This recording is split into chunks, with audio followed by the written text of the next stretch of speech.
Today's podcast is brought to you by Zipcar.com. Earn $25 of free driving credit at www.joinzipcar.com/SIBSB. Until I met my new best friend, all of my boys say I'm tripping. When they call, I'm not answering. They always get my voicemail 'cause I'm... Alex, are we rolling? We're rolling. Welcome to another episode of Sorry I've Been So Busy, the podcast where we talk to busy people about what they're busy with. Sometimes we talk to not very busy people about what they're pretending to be busy with. My name is Matt Goldich, at Matt Goldich on Twitter, Goldich. I sort of changing up the usurped you format on that one. Yeah, that's Andrew Goldstein. At Angegold, Angegold on the Twitter. Yes, and Andrew, good to see you. Good to see you. We have you. a great guest today we're very excited to have in the house. A very timely guest. A very timely guest. Very exciting. Very talented We're man. figuring this talk show thing out. Yeah. Another on the list of people that I'm not sure. There's debate about whether I've met him before. Well, we'll get into it. That's interesting, yeah. But thank you to all of our listeners and the fans and the nice... busybodies. We're getting a lot of downloads, but the Andy Letterman episode was very popular. And, our busybodies are our fans. And apparently we have to talk more about drugs. I know, right? Yeah, drugs. People really and love the losing Andy your episode. virginity. Yeah, no pressure. Shout out to Andy Letterman. But our busybody of the week this week, Andrew, I just want to mention quickly. Who is it? It's somebody who left an iTunes review, and please do leave iTunes reviews because that really helps us. Yeah, it's huge. Go on your desktop or on your laptop, go to iTunes, look for Sorry I've Been So Busy, and you can leave us a 5-star review, and you can leave us you can write us a review. Yeah, it's somebody named 5-star rating. Itai Von Erich. I'm thinking it's Von Erich. Eric? And I'm guessing this is a wrestling fan because of the famous Von Erich family. Because you're a wrestler. One of the surviving Von Erich brothers, Itai. We don't know about him. Is it they said 5 stars. Is it the subject is greatest podcast ever? Question mark. Leave us in suspense. Is it the greatest podcast ever? Probably not. Okay. Is it like the 4th or 5th greatest podcast? Well, that's a definite maybe. We'll take it. Great concept. It's pretty much like listening to funny friends of yours talking about the dark matter that makes up most of our lives in between all the interesting stuff that occasionally happens. He's talking about duty water. Yeah. Ooh, dark matter. He said it's basically cereal without the cliffhangers or narrative tension. So thank you. Or the MailChimp sponsorship. Yes. We don't have. We have. Thank you, Itai Von Erich, the long-lost Von Erich brother. Yes. And we should mention, by the way, not only to listen to our podcast, but we're part of the Showbiz Studios family. We're part of an ever-growing family. And for more information on the podcast, you can go to showbrizstudios.com or check out at Showbiz Studios on Twitter, SHOWBRIZ Studios. And this is very exciting, Showbiz has a new YouTube channel. Ooh. So go to, is it called Showbiz? Yeah, Showbiz Studios. The Showbiz Studios YouTube channel. And I'm assuming you can see video of some of the podcasts that are recorded. Yes, and all of the audio goes straight to the YouTube channel. So there we go. Thank you. And lots of great podcasts on there. That's huge. We're 2.0ing it. Yes. We, we're... you can see the palatial... Maybe inspired by the Ben Rellis episode. Yeah, shout out to Ben Rellis. We got our guests coming up in a minute, but Andrew, first, tell me what you've been busy with. Oh, man. As you know, my birthday was a few weeks ago, and... my wife took me to Atlantic City last weekend to go see Chris Rock. You and producer Alex, right? Alex happened to be there. That's a whole other story. But he and his father came and visited us at dinner. It was very nice of them. Mm-hmm. So we had dinner. We went and saw Chris Rock. Very funny. Mm-hmm. It was kind of good. You know, I've seen Seinfeld, seen Louis. Now I've seen Chris Rock. I feel like that's kind of like the big 3. Yeah. Maybe if I see Chappelle, that's the big 4.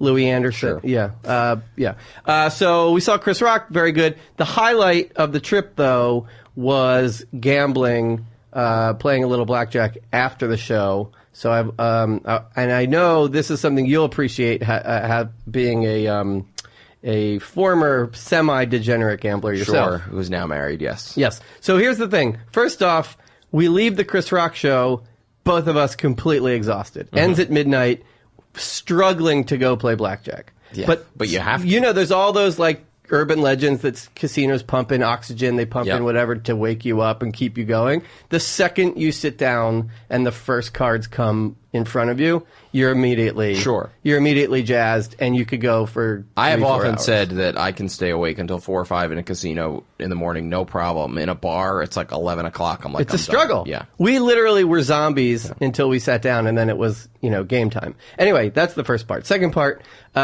here's Jamie's philosophy on gambling. Mm-hmm. She takes out X amount of dollars, and she makes an agreement with herself. This is money I am allocating to my evening entertainment. If I win, that's great. If I lose, hey, this was just entertainment. It's a deal she makes with herself to mitigate what happens at the end, whether she wins or loses, right? So we sit down, $10 table, not high stakes. We both put in $100. Right. Let's say a bunch of hands go by. My stack's looking pretty good. Her stack, not so much. She puts down another $100. Oh. Let's go. Bunch of hands. I count my chips at the table. I disobey Kenny Rogers. Sure. And I see that I basically doubled my 100. Yeah. And I look at Jamie's chips, and I see that she has one bet left. Yeah. So I say, okay, I'm out. I've doubled. I'm good. I can sleep well now. And I say, if you want to play your last bet, and we'll leave. She puts it down, hits blackjack. As you're supposed to do, she increases her bet. Let's say, now, I didn't count the hands, but I would say she won between 9 to 11 straight hands. Wow. Increasing her bet every time to the point where when we left, she won back all of her money, including the stupid $40 she lost at the on the slots. Wow, and you doubled yours. And I doubled mine. Up as a group. So I walked out double, and she walked out even, but having had the experience of... The best experience. Yeah, the roller coaster. Best way to break even, yeah. The blackjack roller coaster. That's so interesting. I always say that playing blackjack with my wife is the best, because we had been dating about 6 months, and I had a free night at the Borgata. Well, that's where we were, the Borgata. And we went there, and I had never, when I go play, I'm just like, I'm there for hours, and she's like... we played for half an hour. We were up $100, and she was like, "Okay, we're done." And I was like, "That's the best way to win money gambling is to bring someone with you bring your who wife. is done after half an hour, so that to force you to leave instead of be like, no, let's keep this ride this out. Let's You're keep it going." designated driver. Yeah. But I was going to say you're one of my favorite people to sit at a blackjack table with for endless amounts of hours. I could do it. Yeah, it's so much fun. But I'm not a big. But the thing is, I enjoy it, but I'm also not a big. Stakes guy, so like a $10 table is perfect because I like somewhere where you can just sit and hang out and get free drinks. And I'm sort of a poke. I'm like a blackjack Nazi a little bit. I love if the dealer's showing a low hand, I'm like I'll double anything. You know, every opportunity on a low stakes table to double is the only way you're ever going to win any amount of money. So I'm always being. Do you get annoyed at people who play wrong? Oh yeah, you have to completely. It's one of those things where you know that you shouldn't, but you do. I'll never be a good gambler because I can't do the mental math fast enough. That's why I'm not a good poker player. Yeah, I'm only I can serviceably play. But you can follow the rules. I can follow the rules. Yeah. But Jamie and I are both looking at each other like, how much is that? You can also ask the What's person. What's 8 plus 6? That part I can't help you with. That's the mental math has always, but I love gambling. Yes. So much fun. That's great. Well, I'm glad you had a good time. You have to do it infrequently, otherwise you'll go to jail. Yes, that's true. So anyway, shout out to my wife. She won back all of her money. That's great. Good job. Do you want to, let's take a quick break and then we'll bring in our guest for today. For you, the listeners of Sorry I've Been So Busy, Zipcar is offering $25 of free driving credit at zipcar.com. This is something we've talked about before. Parking in New York City, big hassle. I'm sure it's the same in other places. Who wants to deal with a rental car place? So Zipcar, you just get a membership. Get out of here anytime you want. It's great. To earn $25 of free driving credit, go to joinzipcar.com/SIBSB. Again, that's joinzipcar.com/SIBSB to earn free driving credit. All right, welcome back. Thank you to our sponsors. Andrew, why don't you introduce our guest for today? Like I said, this is a very timely podcast because the new season of Orange is the New Black drops today, the day that we are recording, and we just so happen to have one of the stars of the show. It will definitely be out by the time you're listening to this. There's no way. One of the stars of the show, you know him from Veep. You know him from Orange is the New Black. You know him as the guy who talked about his underwear with Michael Jordan. Correct. In a Hanes commercial, or many Hanes commercials. Ladies and gentlemen, Michael Torpey, thank you for coming. Oh, very happy to be here. Thank you for being on the show. Yeah. Do you like to gamble? It's very infrequent. Yeah. I've gone a couple times, That's and the I way have the to do same it. strategy as your wife. This is how much I'm comfortable losing. It's an investment. And once, it's like buying a ticket to a show. Yeah. I'm going to entertain myself, ideally for some time, because if I lose that very quick, Yeah. I will be upset. That's- even if I was comfortable losing $200, if that goes in 20 minutes, I'm unhappy. That's the actual gamble you make with that strategy, because you can't. Like 1 out of every 5 times you sit down, they're going to rape you immediately, Right. and you're going to be out of your money. That's 10 minutes, and then you're like, my entertainment for the evening was 10 minutes. And then all of your friends are still playing, Yeah. and you're like, now I got to take out another 200, and, Yeah. and then you get in a bad rabbit hole. Last time I went, I really researched the craps table because I kept hearing those are your best odds. If you can game the craps table, that's it. Based on what first roll comes out, then you place over here, and I had the whole board set up and hit that one thing to wipe everything out, and it was gone instantly. And I was just like, I'm bad at this. I hate it. I'm uncomfortable. Yeah.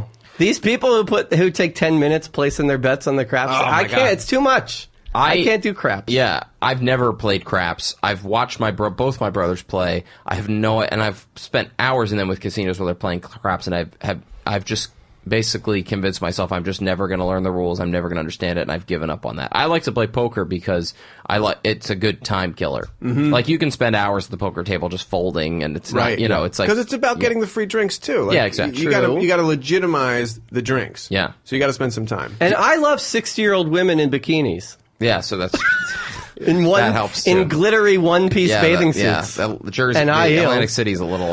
Wait, are you from Jersey? I am from Jersey. So Can I just say real quick? I brought a nosh because I felt like I wanted to be a good guest. Oh my goodness! So also everyone loves listening to Eating on Radio. We do. You hear the bag look at this rustling. guy. You can open this Here's the at any thing. point. You play such a dick on TV. This is amazing. Well, these are the things I have to do. Yeah. Because you play when you Because play a everybody- monster on TV, you have to really turn it on. I'm going to open in- the box while in you real life. continue. so nice. Okay, this yeah. It's a really nice pastry box with a red and white string. Classic string. Very Classic See how string. I do the radio? I describe what we're doing. Really smart. So did you go to Atlantic, or where'd you grow up in Jersey? South I grew up Jersey, no, Central? way north Jersey, Glen Rock. Ooh. In Bergen County in the 201. Wow. So the only time I would What go was your to mall? Garden State Plaza. All right. Yeah, I get I it. worked summers there, Joe's American Bar and Grill. Torpey knows his audience. Hummintashen. Couple. Well done. We got Gold some, at we your got some Goldstein. apricots. This we is got amazing. Some poppy, Nice. some prune, and some raspberry. You're not at this. you're not a I'm Jew, not, are I'm you? not. You just know what. I just Thank look. you. I'm a man of the world. Yes, you're You know? a worldly person. Yeah, I try to be. And some hummintashen. Oh my There you god! go. That's You it. have to. He said it. Yeah, you bring This it- couldn't be going better. This is No, it's this was already- the image I had, and I'm very happy. You were hoping that he would eat. Yeah. Yeah. Nice. This is wonderful. Yeah. Good. Thank you. You're very welcome. So did you go to Atlantic City growing up, or did you? No, I mean, we had a beach house one summer with a bunch Oh. of buddies in South Belmar, which they now renamed because, Belmar's, everyone knows Belmar's disgusting. Yeah. And if you put South Belmar, it's called definitely even it's worse. They call it Sobe. Yeah. They named it. They renamed So it. be life water. It became Lake Como, which is that's a really beautiful town in Italy. You can't just take that name. That's our summer camp was in a town in Pennsylvania called Lake Como. And guess There you what? go. They re-gerrymandered the town, and it's not Lake Como anymore. What? Yeah, camp is not in Lake Como anymore. Where is it? I don't remember the name of the town. That's so weird. I refuse to learn the new name of the No, town. because That's it's in right. Lake That's Como, right. yeah. It's like calling Citi Field Shea Stadium. Don't stop. Oh, I still call it Shea. Yeah, absolutely. absolutely. Yeah. Absolutely. There's a big controversy in our neighborhood in Harlem right now. They're trying to. There's real estate people who are trying to call our part of town Soha, and the classic. Do they get stabbed immediately? The classic, the old school Harlem residents are literally protesting. Like you see signs out that say our neighborhood is Harlem. And I'm with them because Soha just sounds stupid. Also, Oh, yeah. The Spanish Harlem is called Spaha. Nobody by assholes. calls it that, right? I still call Kareem Abdul-Jabbar Lou Alcindor. Yeah, exactly. That's what you got to do. I'm Draw like, a what's line. up, Lou? Yeah. What up, Lou? I call him Kaja. No, that was a weird. Okay, anyway, that's what the real. He estate would be people called call him. that. Yeah, Mhm. real estate. Yeah. If you were trying to sell him. So you were trying to sell. Yeah, who needs a center? Not in today's basketball. No.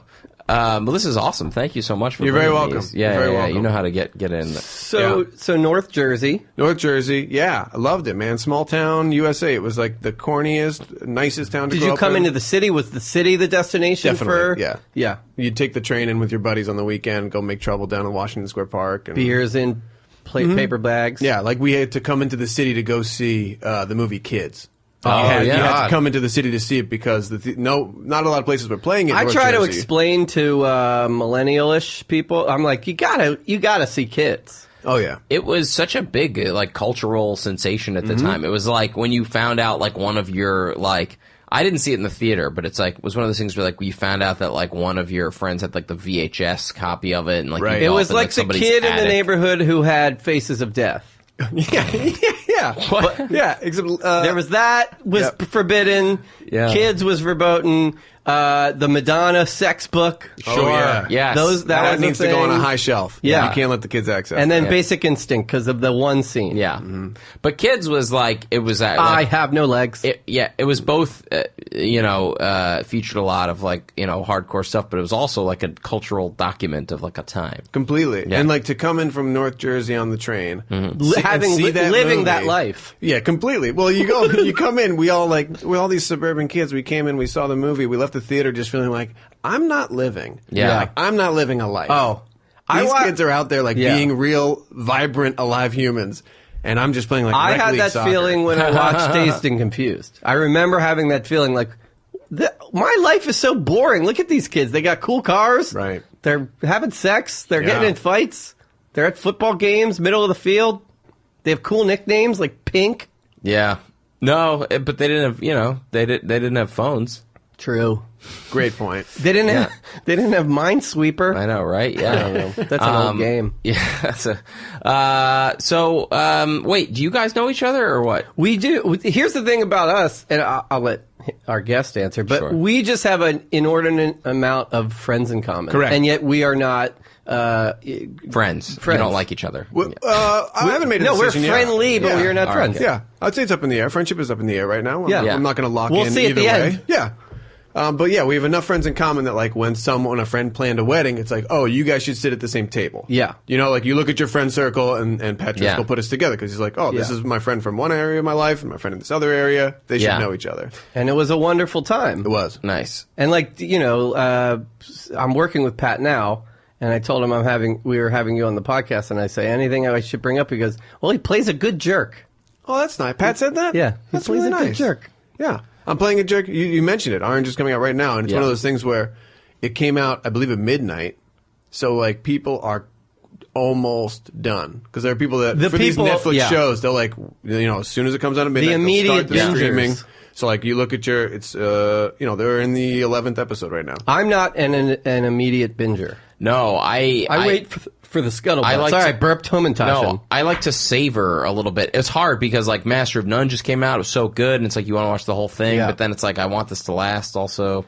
I can't process it quickly enough. I Yeah. feel like I need time between episodes. No, sure, yeah. Well, because we all grew up where you had to wait a week between 22 episodes. Now it's like you have to wait a week, and then you get through 8 and you're done, and you're left Yeah, unfulfilled. I'm not a fan of the binge. I like to discuss things with friends, Yeah. and it used to be you watch the show on Monday night, you talk about it that whole week, and then you're ready, you're like primed up for the next episode. Yeah. Now you're all on different episodes. And You I- can't talk about it. And I think that's why Game of Thrones, I mean, obviously there's many reasons why Game of Thrones is the success that it is, but like that and The Leftovers, like there's anticipation every week when that season is happening. But I did want to say, since we did bring up the Orange is the New Black dropped, our listeners know, anybody who knows me know, I'm a very big wrestling fan. So I look at a lot of things, like how it relates to wrestling. Yeah. And I would say. a lot of overlap. Your character in Orange is the New Black, you're like top 3 heels on television right now. Oh, I really appreciate that. I would say Frank Underwood, House of Cards. Father Maskell on The Keepers. If anybody's watching The Keepers on no, but that's like a real life. He's a real life monster. yeah. One Pat Driscoll will laugh at that, and then your character. You're That's such really a great. dick, and It's it's really great. Every time I watch it, I'm like, to my wife, I'm like, I know that guy. He's such a dick. It's been weird because it was a big shift in my career. Because I was doing stuff like Veep and Inside Amy Schumer and Louis And the 30 commercials where Rock. you're invariably likable. Yeah, I'm just cast because I'm like a slice of white bread, like happy white bread. Yeah. And I can come out and like sell a credit card and it's not offensive. And then all of a sudden they're like, wait, what if we make you just a complete sociopath?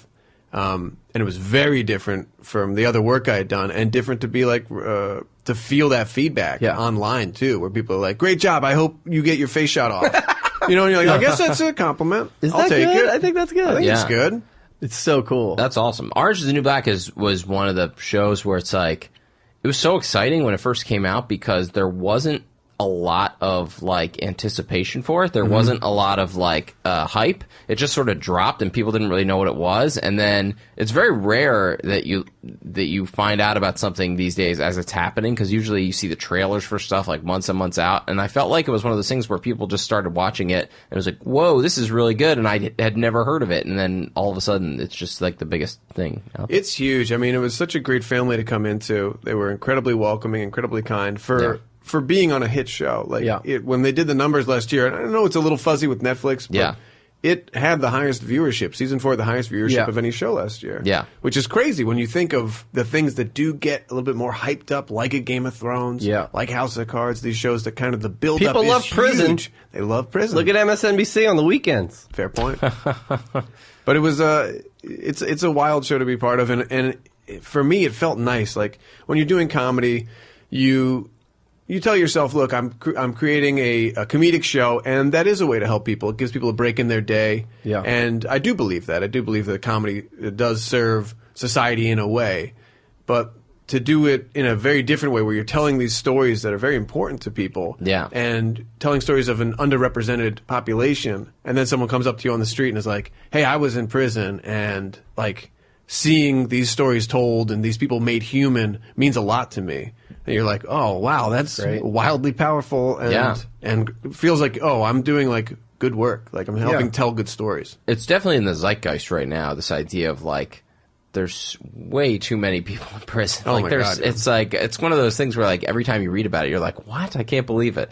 Like to the point where like, actually like, if we had like the normal like number of people in prison that other countries had, like Hillary would have won, because like there just would have been that many. There would have been that many people. like that. You know, they basically like disenfranchised like millions of like people who would But on like minor stuff, it's like, and then for a while it seemed like there was like this sort of bipartisan thing to like get people like reduce the numbers, and then now who knows what's going on. But something happened.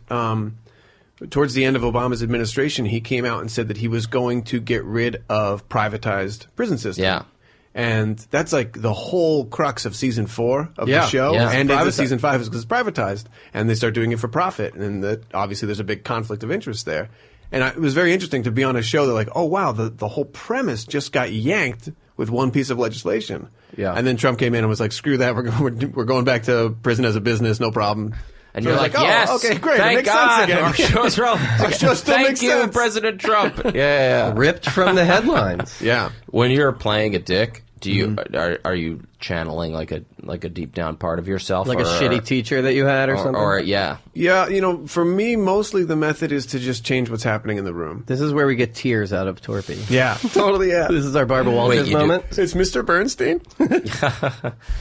No, I don't. Fortunately, I didn't interact with many monsters in my life, so I don't have like one person that I could pull from and be like, oh, be that man. Instead, I just play with the circumstances and pretend that these people aren't innocent and that they're doing these other things that hurt me, and that's how I can get my mindset where it needs to be. Nice. But it's weird, man. I mean, it would definitely... The end of season 4. Oh my God! I'm on my knees with a gun pointed at my head, and the entire prison is around me, screaming, "Shoot him!" And it is not a cool feeling. No, even though it's fake. And they called cut one time, and like I'm just standing there on my knees, and Danielle Brooks, who plays Tasty, she just like put her arm on me, and we don't even know each other that well. Like she's been super cool, but we've only had a couple scenes together, and she was like, "You all right?" Like, and I was like, "Oh, I look bad, don't I?" Like that clearly was affecting me, because it's not fun being hated. Oh, yeah. Even in the acting world, even when it's all fake, when a room of people are screaming that they want you shot in your face, doesn't feel cool. I mean, your adrenaline has to spike. Oh, big time. Yeah. Big time. So cool. I was going to bring up Veep quickly. Yeah. Oh, yeah. Another mutual friend of ours, former guest of the pod, Neil Punsalon. I texted him also. I said, Torpey's coming on the podcast. Anything I should bring up? And he said, you have a cool story about improvising with Julia Louis-Dreyfus. Oh, well, just that she's an absolute killer. That show worked in a beautiful way where they actually brought the cast out to L.A. to do rehearsal, which just does not happen on a lot of shows. Right. Generally, you show up on the day and you just do it. You do a go do walkthrough. this. Totally. You do a walkthrough. You're expected to show up, know your job, and nail it as soon as cameras are rolling. Yeah. You do like a walkthrough for blocking and lighting. That's it. But they brought the whole cast out to L.A. and Like a retreat. Oh, it was fantastic. They set us up in a ballroom in a hotel. Just put some folding chairs and tables around, and they were like, let's do this scene a bunch of times, and then let's throw the script out and just see what we want to do. And she is just so insanely fast. And fortunately, it was one of the last episodes that Armando directed, the guy who created the show. And he caught this beautiful moment between her and Tony Hale where in the scene, I'm engaged to her daughter. Yeah. And we're rehearsing the kiss we're going to do at the National Democratic Convention. And it's going very poorly. We don't know how to kiss. We have no actual chemistry. And You've never kissed a girl in your life. No, Sure. so it was easy for me. In this one, I was channeling a real-life experience, and it was my own. So we're rehearsing this kiss, and Julia Louis-Dreyfus turns over to Tony Hale, and she's like, geez, how hard is it to kiss somebody, you know? And their characters have this awkward chemistry, so their faces just like get kind of close to each other, and there's this sort of moment where maybe it's a misunderstanding where Tony Hale thinks they're going to rehearse a kiss. Yeah. And it didn't quite happen, but Armando saw it and was like, hold on, let's go back in here. And he worked this moment, and then it was in the script as soon as we got to shoot the next week. And it was one of those moments where you're like, oh, that's what happens when you're able to like rehearse and improvise and play. And it only happens because they're so funny together. And you see her be so brilliant in everything you do, and in everything she does, and you're like, is she that talented or just in the right place at the right time? And it's like you hear these stories. 100% like, that she's talented. amazing. Because on that show, she does everything also. So she was shooting a scene on their airplane set, and she comes off, and she just goes up to the row of all the writers and producers, and she goes, okay, notes. Like, let's get into it. What are the notes on this scene? And one guy raises his hand. He goes, we can tell that your purse is empty. We need to, weigh down your purse a little bit because it's just a prop.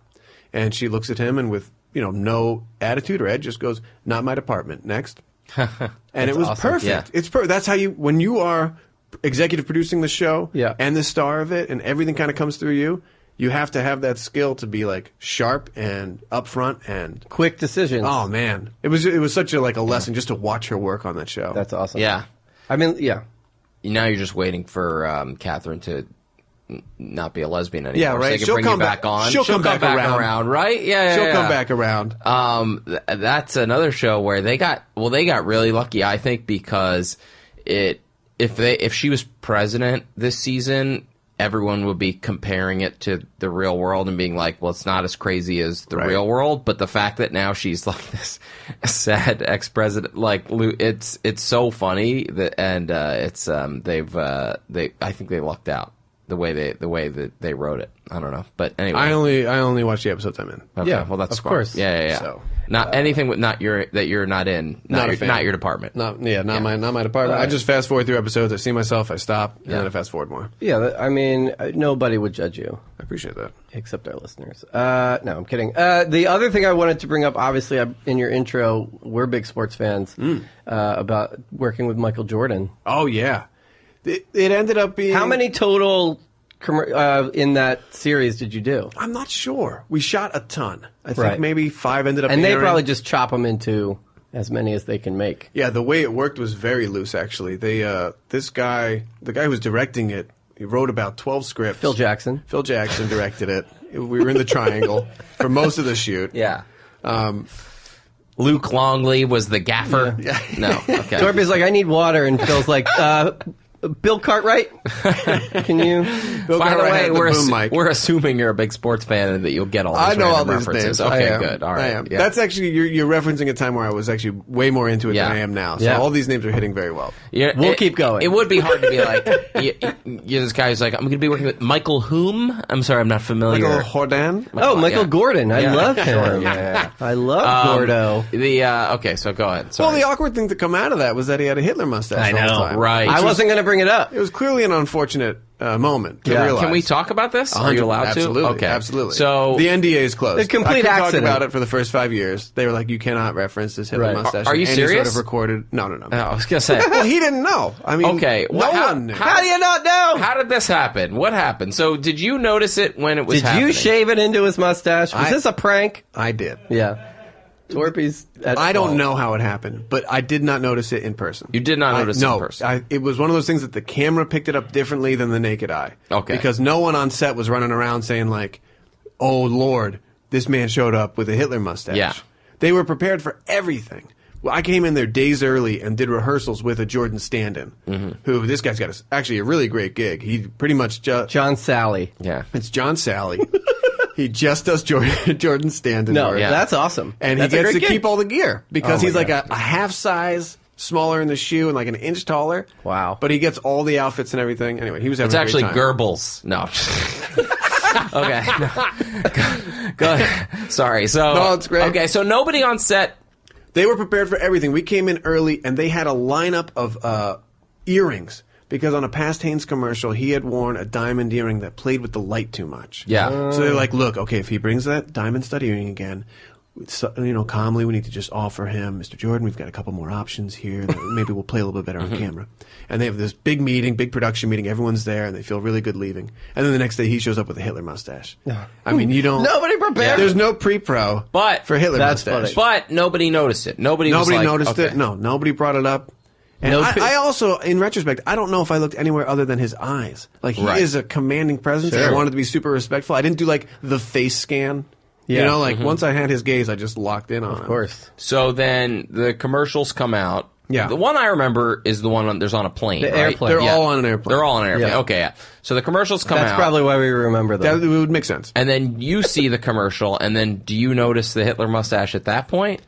When did I feel like I read about it before I saw it. Yeah. Again, when I watch things, I just look at myself. Sure, course. of course. So I'm not really aware Natural. of anything he's Yeah. doing. I'm really just I locked turned in down on my Matt's own. parts when I re-listened to the podcast. Yes, That's smart. You, There's you have gotta be four times speed. Yeah, Alex just sends me my track. yes. Isolated? Yeah. That's Yeah. really good. We're like the Beatles. Yeah. Smart. He's our George Martin. So I did not notice when it okay. came out. It And was then- just when people started writing about it. Yeah, and then you looked at it and go, "Oh, really?" Yeah, that's an unfortunate mustache. Yeah. Does he know about it? He must. He must I mean- at this point know about the chatter. You should have known if you read his biography, Mind Jump Shot. I haven't gotten through it yet. Oh my Okay, God. continue. I just assume he knows. I mean, rich people do tend to live in a bubble, but Yeah. I mean, someone must at some point have been like, "Hey, Yeah. man, let's spice this up. Let's maybe cut this a little differently. Yeah. Either go thin all the way across or thick all the way across. Yeah. One or the other. I mean, here's the thing: if anybody could bring it back, it's Michael Jordan. really- right? I mean, the guy He has- started the bald I head. mean, look, none of this LeBron stuff. He's the greatest basketball player of all time, and he's like a top 5 cultural icon of all time. So I feel like he could. Did you have... Okay. The mustache existed before Hitler. Yeah. And are we going? I Yeah. mean, is this one of those things like you let the terrorists win if we're Right. if we're scared? Like if we let this mustache go out of existence, are we letting Hitler win? Yeah, we're It's- just gonna stop naming people Adolf because Right. of one bad guy. Right? He had some good ideas. Jordan. Michael Jordan had some good ideas. Listen, He did got you have better any at the like three later in his career? any Yeah. human not cameras rolling kibitz moments with him? Very little, but not much because he is on the clock. He gave Right. us 8 hours. I have some terrible trades to make. Yeah. Oh, he bought the Charlotte Bobcats while he was sitting next to Just me. like on his BlackBerry, It was just like crazy. 2 minutes. But this is like this to me. This is sad because this is we're He sitting next sent to a each other. PA out to buy the Bobcats. Just a briefcase of cash. His manager comes over and she just goes to him, Michael, it was unanimous. And he goes, thank you. And I'm sitting next to him, so I go, what a fucking hey, boss. what was unanimous? And he's like, oh, they just voted. They approved me. I bought the Bobcats. And I was like, congrats? Like, congratulations? And he goes, I just got to write a big check. And I was like, you should enjoy your life. That's amazing. It's an amazing one. And then you're like, Homentasche? Wow. But that's like sad, That's so right? cool. Shouldn't Right. you enjoy that moment more? But everything's just... He was- You get to a level where everything's so chill. He may have been downplaying it. Like, he may have been just sort of like, hey, it's not, Speaking of trying to gambling- make you feel like better. Like, He wasn't trying to big time me. Yeah, he's like, we're the same. Yeah. Yeah. We're just bros. We're just guys pretending to be on an airplane You're talking like about underpants. you're like my new Steve Kerr. Yeah. Oh, I would have taken that. One time I went to, you do kind of have a little Steve Kerr resemblance. More of a Fred Hoiberg. in the heart. Torpey's more of a Fred Hoiberg. One time I went to Chicago for a wedding. This was maybe 10 years ago. And the next day after the wedding, I went to a Cubs game during the day. And Scottie Pippen threw out the first pitch. And I was like, oh, that's the most famous Chicago Bull I'll see today. And then that night at a bar, Michael Jordan's there. Unbelievable. I have a very similar story. In L.A., I go to the Comedy Store and I see in the walking in Gene Simmons, and I go, wow, a member of KISS. That's amazing. The next day at the Grove, Paul Stanley walks right by me. Wow. I go, what are the chances? You're collecting them. Yeah. In L.A., And then Peter Criss was my Uber driver. Unbelievable. Which was weird, I thought. Yeah. Wow. That is incredible. I mean, how many days was it that we're going 2. Yeah. It was 2 days. He gave 4. He was supposed to give 4 hours each day, and then he called on the first day and said, I'm giving you 6 today and 2 tomorrow. And everybody kind of lost their minds a little bit. Yeah. But it's one of those things where, similar to Julia Louis-Dreyfus, like when you are that in demand and when you have so much on your plate, you just don't have time for bullshit. Yeah. You So don't. cool. So he comes in and he's super nice about it, but it's just like, everyone, the clock is ticking. Yeah, you're So on let's Michael get Jordan this- time. Absolutely. So let's get this done. And that's kind of refreshing because otherwise people dick around like crazy. Oh, yeah. Sure. Well, coming from production, I go crazy if the talent is on set and shit's not ready. Yeah. It's like some of the most nervous and like almost crippled that I get with nerves and anxiety. I would, if I was your talent, I would appreciate that. I go crazy. Well, the good thing about Michael Jordan is like he deserves to big time. So it's like the worst is when you have somebody who's not as famous as they think they are, and they are acting like I have a heart out, whatever. and when they have people, Michael Jordan, it's like whatever your heart out is, like we respect that. Yeah, that, even you if it's complete garbage, what you want to do afterwards. Even if you just want to leave here to go sit in your car, go play golf. Great, Go you've earned it. Yeah, right. Yeah. go sign a terrible free agent. Yeah.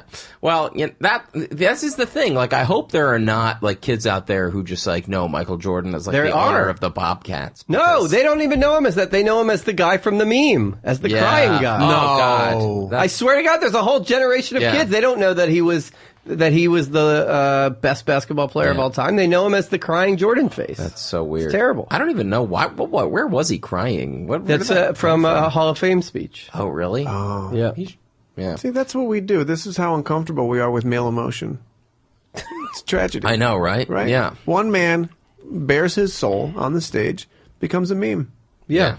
It's amazing that meme took off and not the Hitler mustache. I mean, the Hitler mustache was a big deal, but Yeah. It was, yeah. Now Well, the Hitler crying has his face. own meme, right? Yeah. With the the movie that everyone, they always that redub. movie, and they redub Hitler's lines or whatever. Yeah. Yeah. Were you going to say something? No, I was gonna. Could talk about Michael's day, but I don't know if you have anything else before that. Oh, I was just going to bring up one more connection to Yeah, you to right. the podcast. Please. Did some research. Former guest of the podcast, Dan Powell, Yeah. wrote and directed Thanksgiving, which he Correct. talked about Oh, extensively on the podcast because he was in the middle of making it when he came, made time for us. You were the Shout out to announcer, Dan. right? I played And you were in the movie. I played a football announcer. Yes, because I asked him about that. We when he was on, we talked about did you get rights? Because when he mentioned the thing was Thanksgiving, I said, did you get rights to the NFL footage? And he explained how they faked it. But you were one of the announcers. Yeah, so like there were a couple shots of TV in the piece, and then they had us tape a bunch of stuff just to play in the background, just to have that like low drawl of a NFL play-by-play guy. Well, you've done a lot of Onion Sports Dome, Onion News Network. Yeah. You've played a lot of fake newsmen. Generally, I book things work-wise where I wear a suit Yeah. or a uniform. That's kind of my you that's have the pocket I've found. ESPN anchor look. / policeman now. Yeah. And you had a pilot at Comedy Central. Yeah, like two failed pilots. Two failed. What was one was just like was it a sport? No, was it like a what was the one that I wrote jokes for? You wrote jokes for one called Lights Out, and that was like my late night pilot. Right. We took working with Neil Poncelan, we took a traditional late night program and we condensed it to a half hour. So I still had like a monologue, I still did a desk bit, I did a field piece, and I had a guest. Yeah. But we just cut out all the fat because we thought when you look at an hour-long late night show, they're making it an hour long because they kind of have to and they want to sell commercials. So let's take all these great tropes of late night, but speed them up and cram them into a half hour. Right. So and I was living in L.A. and I remember someone put me in touch with Neil, and so I was like submitting jokes for that when you were, it was great, greatly appreciated, great jokes. Problem. And what was the other one? Then I made a show called Very Serious, and the idea for that was, look, the news right now is really awful. Like local news, it's all house fires and recalled bagged lettuce and kind of pointless stuff. Like I know that houses can catch on fire. Yeah. I don't need to hear about it on the news every time. I put a smoke detector in. Like, you telling me that your house burned down doesn't change my life. It's not really news. I know it's tragic. Right. I just don't need to hear about it. It's not news. We wanted to cover all the actual news that's happening out there. Not just, like, good news, but exciting news. Because there's no better time to be alive. And it feels like the news actively wants you to feel the opposite. Yeah. They want you to be afraid and depressed. Whereas if you cover specifically like the STEM fields, like science, technology, engineering, mathematics, the world is just mind-blowing. Every day there's some crazy breakthrough that's going to change the future of our existence. And we want to cover those stories in a cool, fun way. Kind of like what John Oliver does for politics. He's like making it accessible and really explaining things well. So we wanted to do that. Yeah, and if you sort of strip away the premise, Adam ruins everything.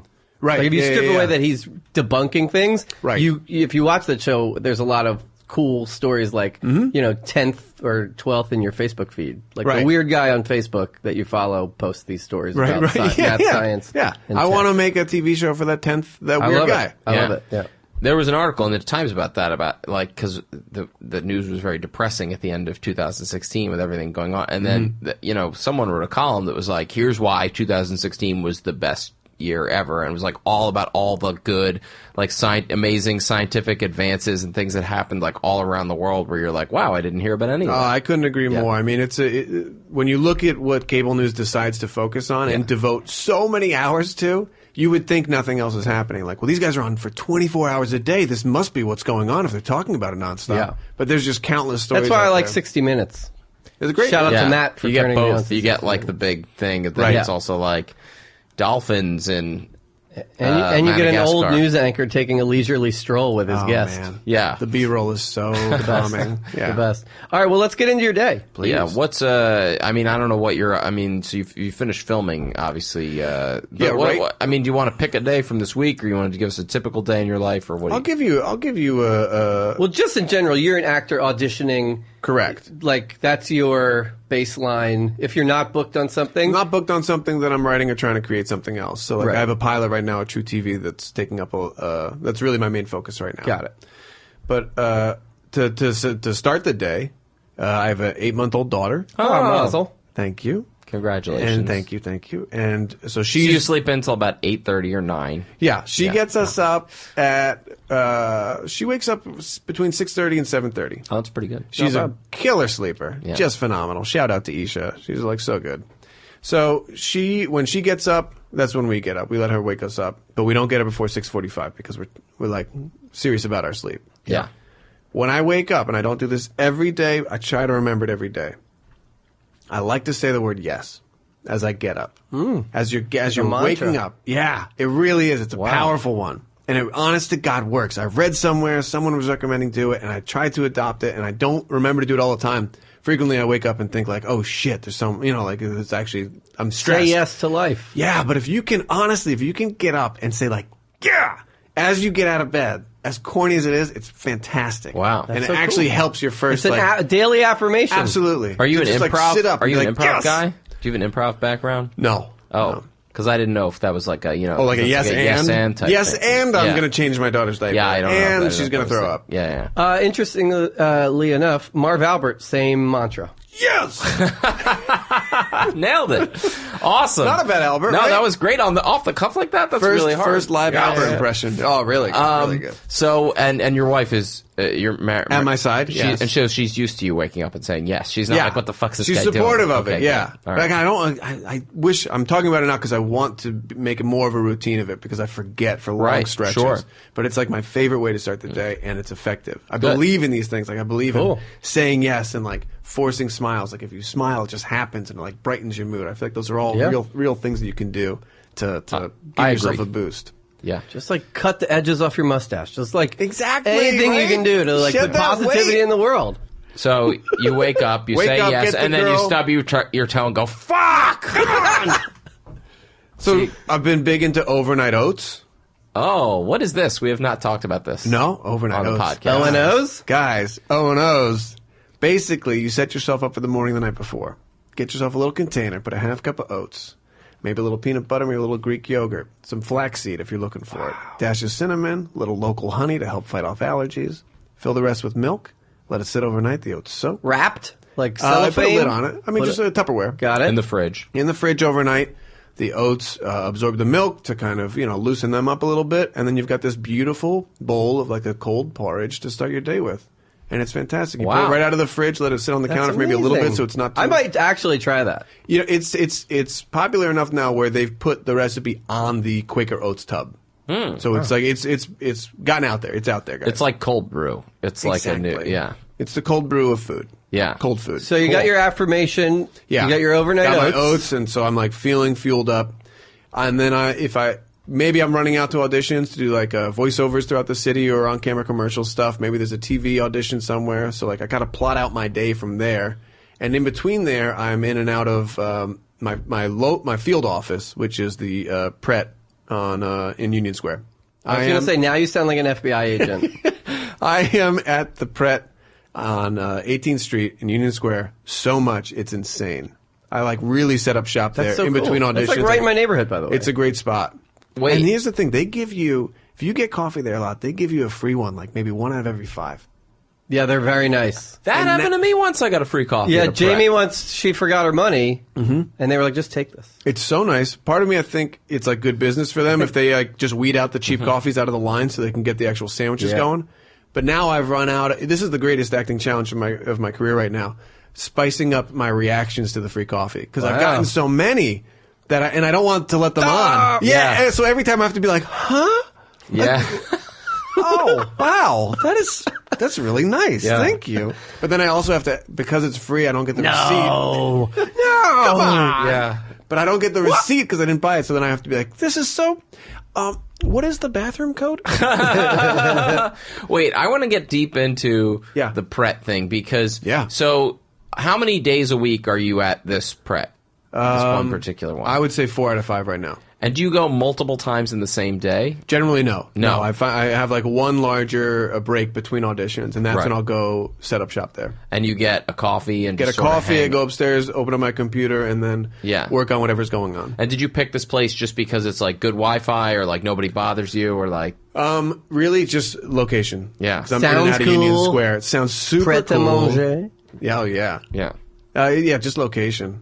And Yeah. nobody does bother me there, which is great. And is it because your apartment is too far away to go back to? It's sort of Well, like, it's a combination. It's all in the apartment right now. We've got a baby and a nanny. Sure. And Yeah. I have a hard time being there. Yeah. Yeah. It's a little weird. You got to get out. Got to. I don't want to throw off their flow, because like when daddy comes in and out of the room, messes up their mojo. yeah. No, I'm the same. If we can give the nanny the day off and then I'll hang out with the kid. But like if the nanny's there, it's like You got to get out. Yeah. You got to get out because it's weird.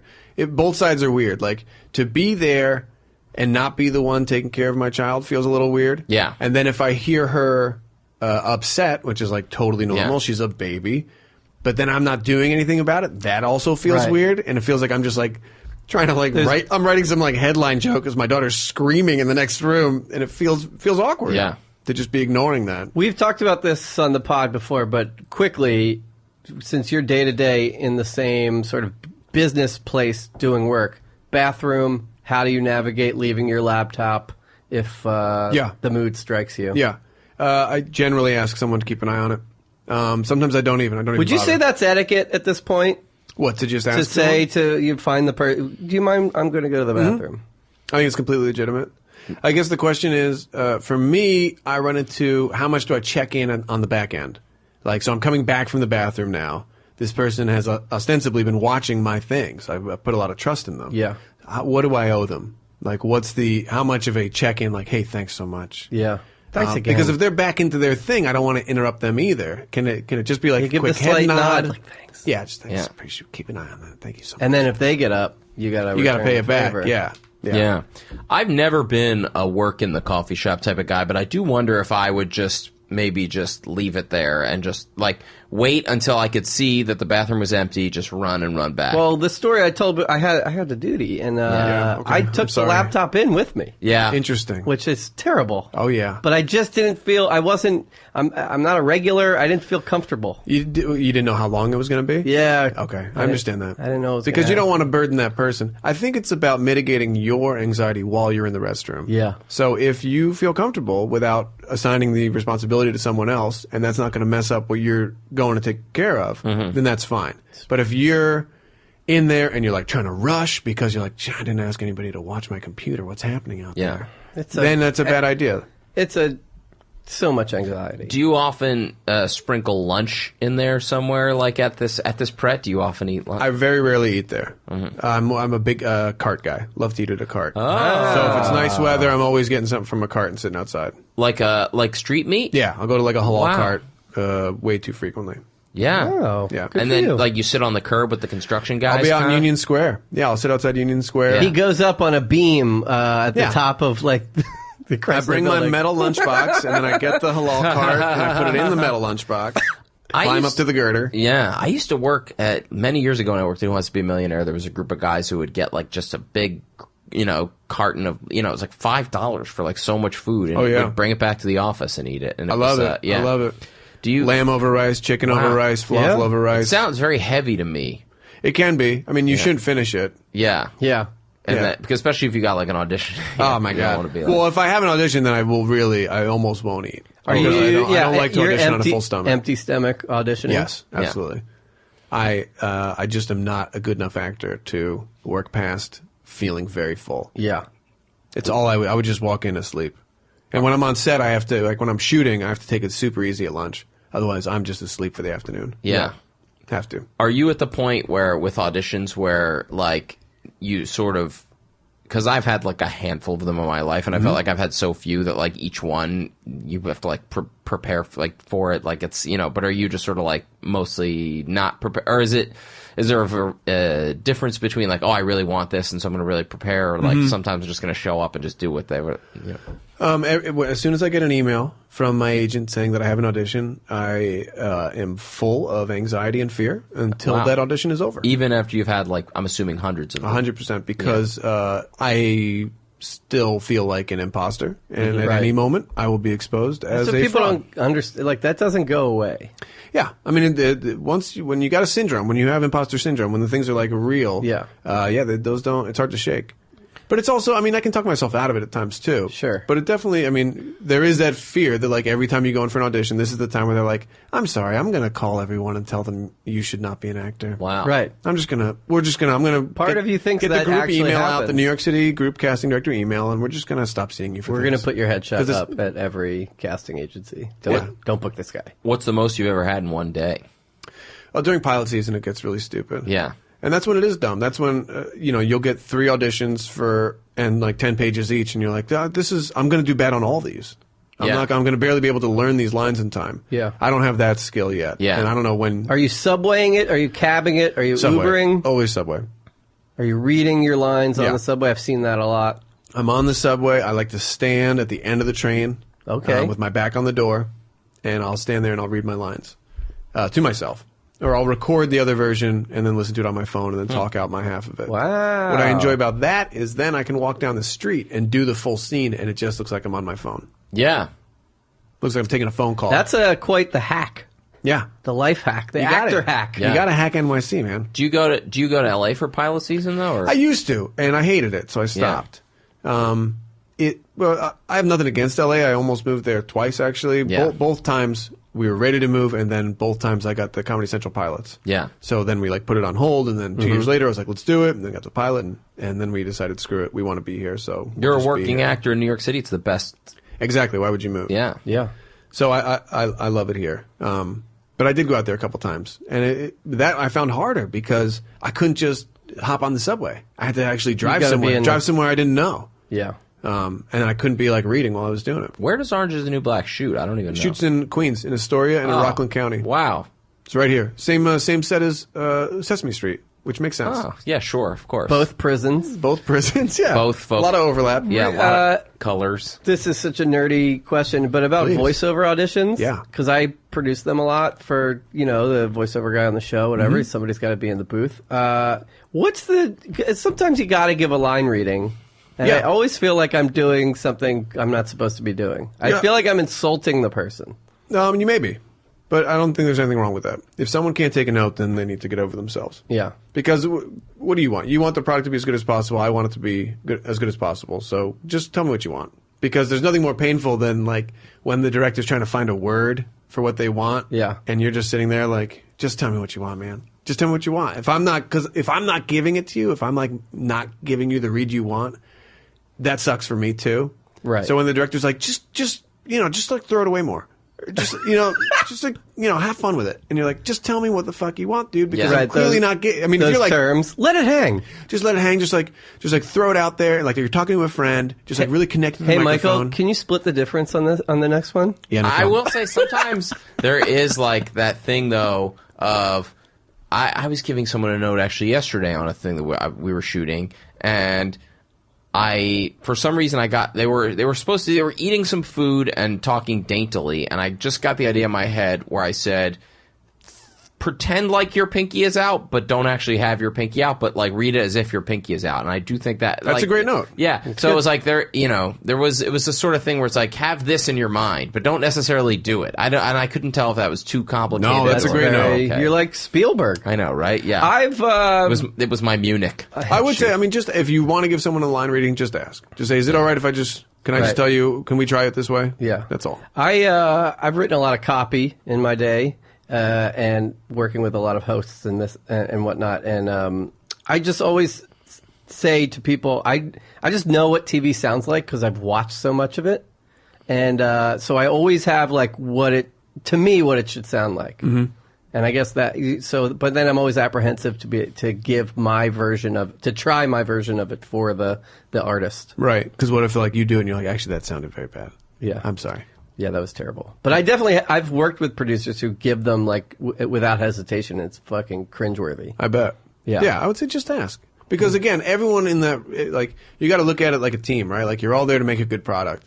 And as a performer, if I'm not delivering what you want, I want to know. Because I could probably... I want to do a good job. I can probably tell also. Like if I'm in the booth and I do a reading and you're like, hold on 1 second, and then you take your finger off the button and I have silence in my headphones and it's just silence and I can see you guys all talking to each other, I'm sweating bullets. I'm like, they're going to fire me right now. A Hitler mustache? Yeah. I think his mustache is a Hitler mustache. Do you want to tell him? I don't want to tell him. How do we tell him? What are your evenings like? When you get done with all evenings? We're trying to eat a lot with our daughter right now. Yeah, food is like super important. Baby Bjorn in our to the family. food cart. Pardon? Baby Bjorn to the food cart. Oh my god, it'd be amazing. I'm kidding. I hope to have more free days where I could like just strap her in and fire around with her. She's not old enough to come to auditions yet. There's like this pocket where people start to show up with their kids for auditions. Yeah. And I think they just need to be a little bit more stable. Sure. And that's my scene partner. Yeah, I would love it. I would love if I could, because I've done it for folks. It's really nice when like their kid's in a stroller and they've got a toy and they're pretty stable and they're like, can you just push this stroller? They won't even know it's you. Yeah. Just, I'm going to slowly it's fade as out. if your child is your laptop. Exactly, yeah. Exactly. Yeah. At the I'm going to go to the bathroom. Just Yeah. watch this. I got to go she's take not a dump there. in this audition. Yeah. Yeah. So what are evenings Well, like? nighttime we come home. My wife gets home. We try to sit together and eat a dinner. And my daughter eats much earlier than us, but we all try to sit at the table with her to show her that like eating food is a social activity. It's a time to be with family and friends and break bread. And then we give her a bath. And then we sing a weird version of Edelweiss because we don't know all the words to it. Sure. So we just sing the Edelweiss, and then go nee, nee, nee, nee, nee, nee, nee. Edelweiss, knee. And that's it. There you go. And the daughter loves it. Yeah. We blow her mobile 3 times, and then we leave the room. And she goes to sleep like an angel. Very, very regimented. It's very weird, and it came about, as odd as that is, somehow organically. No discussion. Just happened one night, and now we do it every night. As somebody with a 2-year-old, I just want to prepare you for the day several months from now where you do that and then all of a sudden it's like, no, I don't like that song. It's like, what? Wait, you love this song. Yeah, and then you got to come up with a new song. But my strategy right now for parenting is to not share anything bad that happens. Yeah. I am taking the stance of I am nailing it. Yeah. Right. Everything is great. And I'm really unfamiliar with these problems you guys are describing. Yeah, it's saying yes to fatherhood. There's a culture of complaining about how hard it is, right. And there's because you don't want to. It's very. You don't want to seem like you're bragging about how easy it is. But, of course, but there are also really fun. Parts look, where you're just like, I am nailing it. Yeah, completely. And it is like it's a battle, it's a war at times, and we're far from that because she's just this little baby still and very sweet. Yeah. But even in those moments, I'm going to just play dumb. I'm going to continue to say, I'm not having that problem. I don't know. Yeah, that's great. She's great. She's a fantastic baby. Yeah. That's awesome. Because your days when you're not booked on something are sort of unstructured. Yeah. Are you susceptible to just staying up late? I would be. I used to. And then my wife likes her sleep. Yeah. And we've tried to sync up our cycles a little bit more. So, because if I'm up super late, then I don't want to get up with the baby in the morning. And I need sleep. My wife needs her sleep. I'm not a Neil Poncelon, operate on 3 hours of sleep guy. I cannot do that. Few are. And none should be. That 5 a.m. NBA meme inspiration. Yeah. That's not me, and I just can't do that stuff. So, the downside is that was when I would catch up on my TV. I'm so out of the loop with programming now. I don't know. I haven't watched any of my favorite shows since our daughter was born. Right. But I would just rather be sleeping. Yeah. I'd just rather be sleeping. Sleeping is top notch. There are times when when he was really young, when I'd be like, there's no shame in going to bed at 9 o'clock. If you need it, it's like, if it's there for you, go for it. Yeah. What a dream that would be. You gotta do it. Right now we're moving also is the other thing. Oh, so boy. we're doing we put the baby to bed and then we're figuring out our move and doing all this stuff. Same general hood? No, we're moving into Jackson Heights, Queens. Oh, wow. Are you so you'll have to find your pret-a-manger out there. A new pret. Well, I think I'm going to be logged in even more to the pret because I'm in Williamsburg now and the back and forth is so simple that I could come home, walk my dog, have lunch at the house, and then go back into the city. But now I'm going to be in the city all day. You're in the city. You're in the city. Yeah. Yeah. Let's get to the blow off. Let's get to the okay. blow off. Yeah. Have you blown anyone off recently? No. Zero blow off. Really? Zero blow off. Guys, this is 100% credit to my wife. She lives life honestly. She's an amazing person. Yeah. And she encourages me to be honest, which is incredibly hard. Yeah. Especially in blow off scenarios. And to the point where we did an exercise, we were at some industry party thing, which is super hard. You're at a bar and everyone's there to talk to each other, but you don't really know each other, and it's very tempting to say to end every conversation with, let's get lunch. All right, I'm gonna let's get lunch, or you know what, I'm gonna go grab another drink. I'll catch up with you later. And she was like, do not end a conversation with a lie. Try to just tell this person it was nice talking to them, and then walk away. Wow. It is brutal. It's so hard to just be like, Andrew, it was really nice talking with you just now. Goodbye.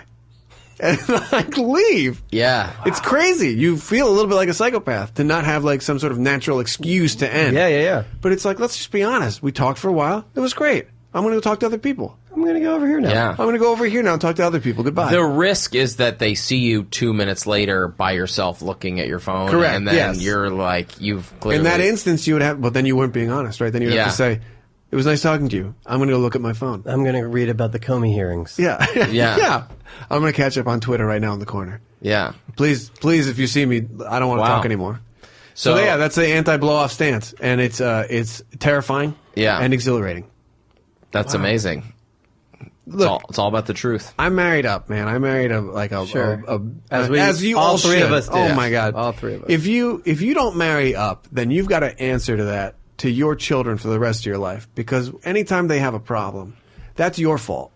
You know, like if your kids are the blend of the two of you, yeah, and they're like, I'm upset about something in my life, you can say, look, I did the best I could. I married someone better than me, so like you are better than me too. You're the sum of us. But if you married someone worse than you, then it's like that's on your fault. Like I watered down my own mediocrity. Already an uphill battle for the kid. Yeah, I watered down. I was not good already, and then I married someone worse. So you're even more watered down than I am. Then it is your fault. You're a lot more philosophical. You know, again, like we know each other, but we weren't friends. So I'm learning this about you. You're very philosophical. Yeah. I like it. This has been one of our best episodes. I've had such a good time. Great. That's really kind, guys. Yeah. Because I like. And now we're going to go over here. Wait, can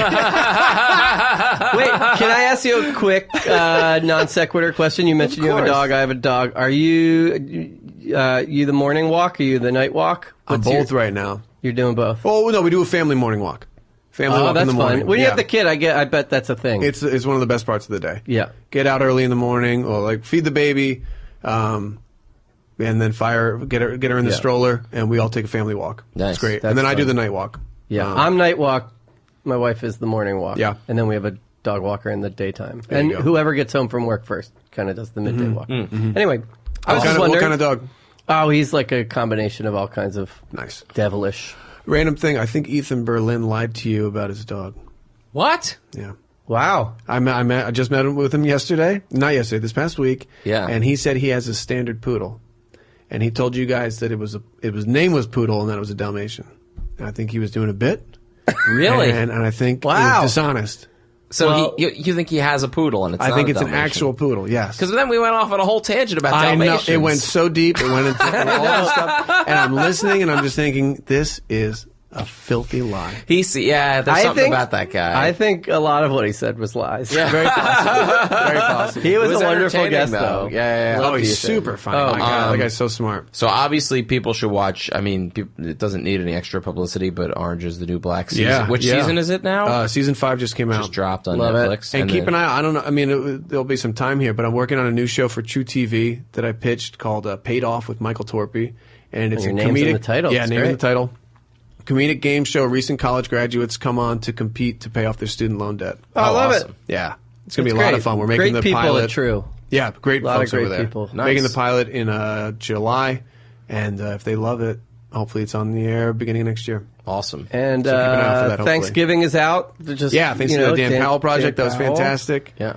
And dude, thanks for the so Hamantaschen. Oh, you're very welcome. This was awesome. You're very welcome. Matt didn't eat one. I just want to be clear with that. Well, there's a gluten thing. There's a gluten thing. Is there? Yeah. I didn't want to be, We're being honest. We're being honest. This is the new, your wife, I talked to your wife, she said you should I'm not upset you told me. No, but I'm just upset I didn't know. No, I'm glad. I'm glad because it means that he gets more. Matt's going to take a little baby spoon and scoop out the prune. You can still eat the middle. You know what? It gives me joy to know that Andrew and Alex can eat I love Hamantaschen. Alex is, he's going to to be all over it. It's a great treat. So, thank you so much for coming. And thanks for having stay me. busy, everybody. Because I'm busy. Whenever I get with her, say I'm busy. And I'm gonna hit you later because I'm busy. Busy with her.